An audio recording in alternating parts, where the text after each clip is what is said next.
کہ مالی حاضل کتاب یا ویلتنا مالی حاضل کتاب لا یغادر صغیرۃ ولا کبیرۃ الا احصاها ووجدوا ما عملوا حاضرا. ہے میری بد نصیبی، یہ کیسا ریکارڈ ہے میری زندگی کا، جو کچھ میں نے کیا ہے سب اس میں درج ہے. آج میں اس کو جھٹلا نہیں سکتا، اور اللہ تعالیٰ انصاف کرنے والا، میں اس کے پاس سے بچ نہیں سکتا. تو یہ زبردست انتظام کیا گیا ہے.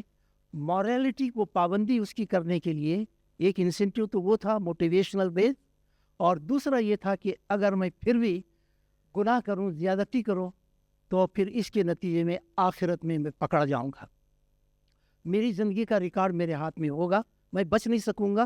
فَمَن يَعْمَلْ مِثْقَالَ ذَرَّةٍ خَيْرًا يَرَهُ وَمَن يَعْمَلْ مِثْقَالَ ذَرَّةٍ شَرًّا يَرَهُ.